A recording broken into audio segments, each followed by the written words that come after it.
Hola estudiantes, espero que estén súper bien. Les cuento un poquito, voy a estar realizando estas cápsulas de video lo más corto posible, ¿cierto?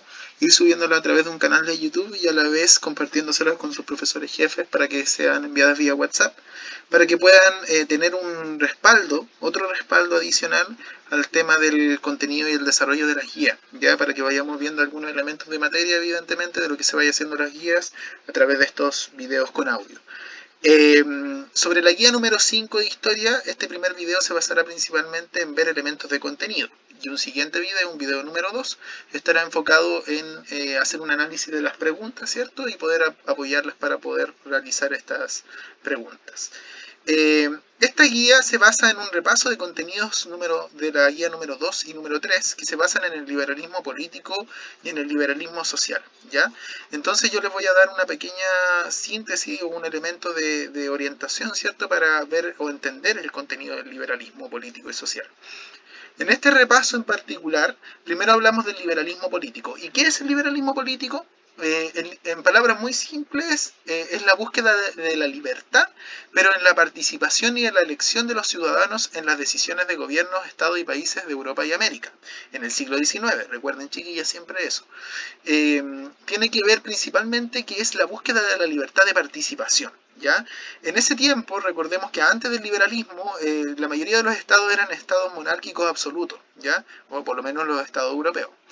Y por lo tanto, las decisiones que se tomaban a nivel de Estado no las tomaba la gente común y corriente de los ciudadanos, sino que las tomaba el gobernante solamente, que era el único que tenía el poder de crear leyes, de votar esas leyes, evidentemente, de aplicar esas leyes y de gobernar el país, ¿ya? En economía, en política, en educación, en todo. Por lo tanto, el liberalismo, después de la Revolución Francesa, plantea un cambio de actitud. Y ese cambio de actitud basa en que la gente, los ciudadanos, querían tomar mayor participación en esas decisiones que se tomaran en los gobiernos. ¿Ya? Eh, este liberalismo político está relacionado mucho a un lema de la Revolución Francesa que es la libertad, igualdad y fraternidad. Fraternidad se refiere a la relación que se tiene como comunidad o como distintos ciudadanos para lograr un bien común. ¿Ya? Y la igualdad evidentemente a la igualdad ante la ley, ya de que todos sean juzgados, no porque uno es rey o porque tenga un apellido importante no pueda ser condenado por la ley, ya cualquiera puede ser condenado o ayudado por la ley en ese caso. Y la libertad de decisión o de opinión respecto a las decisiones que yo tomo, ya.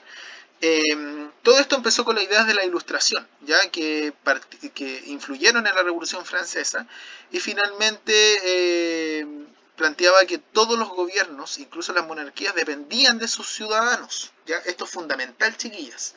Esa teoría, que es la teoría de Montesquieu, que es un caballero que voy a mostrar ahora, ¿cierto? Que es la teoría de Montesquieu o la teoría de John Locke, plantean, ¿cierto?, de que todos los estados, este es Montesquieu, ¿cierto?, de la teoría del contrato social, uno de los tantos de contractualistas de esa idea, plantean de que todos los gobiernos no tienen poder por sí mismos, sino que dependen del poder que tiene el pueblo o los ciudadanos. Es el pueblo o los ciudadanos los que tienen el poder y que se lo otorgan o se lo prestan en un determinado momento a un gobernante. Incluso los reyes no gobiernan, como se decía en la Edad Media, ¿cierto?, durante mucho tiempo, por gracia divina, porque Dios lo quiso, sino que en realidad gobiernan porque la gente permite que gobiernen, ¿ya? Por lo tanto, estos gobiernos, estos reyes o estos gobernantes le deben obediencia a sus ciudadanos en primer lugar. ¿Ya? Este es uno de los elementos fundamentales del liberalismo político. ¿Ya? De hecho, nuestra democracia actual se basa en este principio. No son el presidente ni los diputados los que realmente tienen el poder, son los ciudadanos. Ellos eligen, le prestan el poder durante un tiempo determinado a estos gobernantes para que los organicen. Pero no son ellos que tienen el poder porque sí, ¿ya? Como pasaba antes. Esto, cuando no había protección o mantención de los gobernantes a los ciudadanos, podía ocurrir que los reyes o los gobernantes abusaran del poder, ¿ya? Y si abusaban del poder, sucedían eventos como la independencia de Estados Unidos, la Revolución Francesa o la independencia latinoamericana. Es decir, el pueblo se rebela ante sus gobernantes, ¿ya? ¿Qué quería el liberalismo político de este siglo? En primer lugar, que los ciudadanos eligieran a sus representantes, es decir, algo muy parecido a la actual democracia. En ese tiempo no se hablaba tanto de democracia, pero hoy en día se entendería como democracia, ¿ya?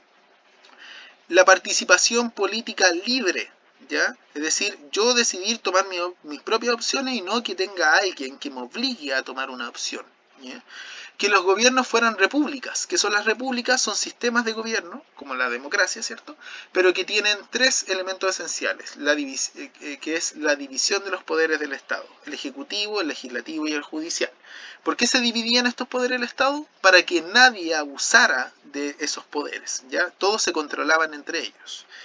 Y la igualdad de participación política. Y ojo con esto, cuando hablamos de igualdad de participación política en ese siglo, no hablamos de que hombres y mujeres puedan participar por igual, sino que ciudadanos podían participar por igual. ¿Por qué? Porque en ese tiempo, a pesar de todas estas ideas de libertad y de igualdad de condiciones, no se consideraba ni a la mujer ni a los hombres pobres en la ecuación, ¿ya? Por lo tanto, no todos eran ciudadanos y no todos aplicaban esta idea del liberalismo político. Ese es un pero del liberalismo político. Esto va a ir cambiando muchos siglos después, ¿ya? ¿Qué es el liberalismo social? Este va muy junto al tema del liberalismo político, ¿ya?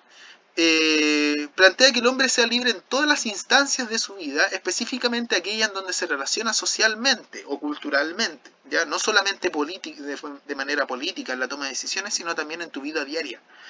¿Cómo ser libre en la vida diaria? Por ejemplo, ¿qué proponía el liberalismo social del siglo XIX? La libertad de opinión, sin que se les persiguiera por su idea. Durante la monarquía absoluta era muy común que si tú hablabas en contra del rey, te castigaran, te persiguieran, te arrestaran o incluso te ejecutaran por tus ideas, ¿ya? Por lo tanto, el liberalismo político decía, no puede ser, tú puedes opinar contra un gobernante, siempre que sea con respeto, evidentemente, pero hacerlo no indica que tengan que prohibirte tu libertad, ¿ya? La otra es la libertad de reunión. ¿Qué quiere decir eso? Los reyes sospechaban mucho de la gente que se reunía para protestar o para organizar algún motín, ¿ya? Evidentemente porque iban en contra de ellos. Pero la ley, según los liberales sociales, se tiene que permitir la libertad de reunión, que la gente pueda reunirse para manifestarse o para poder estar a favor o en contra de algo. Uno de los más importantes es la libertad de culto. Ocurría mucho en las monarquías absolutas que si el rey era católico, todos sus ciudadanos y todos los súbditos debían ser católicos. Estaban obligados. De lo contrario eran perseguidos, arrestados o expulsados del país.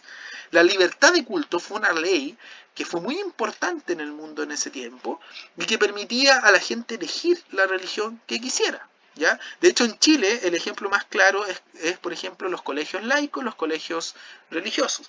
En los colegios laicos, evidentemente, no es obligación, ¿cierto? Como en la mayoría de los colegios públicos, no es obligación pertenecer a una religión. Tú puedes optar, nadie te obliga, ni te fuerza a tomar un curso de religión obligatorio, podríamos decir, ¿ya? Y esto es porque el liberalismo social sigue existiendo, podríamos decir, en esta área hasta el día de hoy. Y finalmente en ese tiempo también el término o abolición de la esclavitud. Algunos de los países que tenían mayor cantidad de esclavitud en ese tiempo eran los países como Inglaterra y específicamente la colonia inglesa de Estados Unidos, ¿ya? Y obviamente Brasil también tenía en ese momento junto a Portugal. Esto porque se entendía que todos los hombres tenían dignidad y derechos y que evidentemente podían ser libres, ¿ya? De hecho, en Estados Unidos hubo una guerra civil, una guerra interna por este tema, que fue la guerra civil estadounidense, ¿ya? Y fue muy, o sea, los victoriosos fueron aquellos que protegían la idea de la libertad a los hombres esclavos, ya que la mayoría de los estados del sur de Estados Unidos eran estados esclavistas. ¿Dónde se aplicó el liberalismo político? Por ejemplo, ¿dónde se aplicó todas esas ideas que vimos al principio del liberalismo político? En la Revolución Francesa, en la independencia de Estados Unidos, acá hay una foto, ¿cierto? Las independencias de Latinoamérica, ya sea de Colombia, de Chile, de Argentina, todas las independencias de los países latinoamericanos, en el sistema republicano como modelo en todos los países, reemplazando las monarquías. Ya no se tenían reyes, se tenían sistemas republicanos donde había división de poderes. Había un poder ejecutivo, un gobernador, ¿cierto? O un presidente, donde hay un sistema legislativo, un congreso, y donde hay un sistema judicial o jueces que también dictaminaban las leyes y se controlaban entre todos estos poderes. La creación de constituciones, estos libros que yo en algún momento les mencioné, ¿cierto? Donde estaban todas las leyes y donde están los elementos esenciales que ordenan a una nación. Era importante que estuvieran escritos, porque si están solamente planteados de manera oral, era muy fácil cambiarlos y aprovecharse de la situación. Por lo tanto, las constituciones mantienen escritas las leyes. Las revoluciones liberales en Europa, ¿ya? El fin de la monarquía absoluta y la importancia de la ciudadanía y la igualdad ante la ley, que sigue siendo hasta hoy un elemento importante. ¿Dónde se aplicó el liberalismo social? En los derechos civiles, ya los derechos de trabajo, los derechos de libertad religiosa o los derechos de participación, la ampliación del voto y el voto universal. Ojo que el voto universal fue muy tardío. Ya primero el voto se amplió a los sectores, eran primero los hombres solamente, ¿cierto? Que tenían de hecho que estaban casados incluso, pero eso va cambiando y van disminuyendo los requisitos para que más gente pueda acceder, hasta lograr el voto universal, que es por ejemplo el que tenemos hoy en día, que todos pueden votar, cumpliendo solamente una mayoría de edad. La participación política de las clases obreras, ¿ya? De los trabajadores, la búsqueda por eliminar la esclavitud, que ya la mencionamos, y la declaración de los derechos del hombre y el ciudadano. Hoy día existen los derechos humanos. Esto es algo similar, pero es más antiguo. ¿Ya? La declaración de los derechos del hombre y el ciudadano fue creado en Francia. ¿Ya? Aquí hay una foto, ¿cierto?, explicativa. Esta es la toma de la Bastilla, que es de la Revolución Francesa, y otros elementos de este liberalismo. Espero que les haya quedado un poquito más claro, chiquillas, pero es un resumen. Cualquier duda o consulta me la hacen llegar y estamos coordinándonos para una próxima cápsula.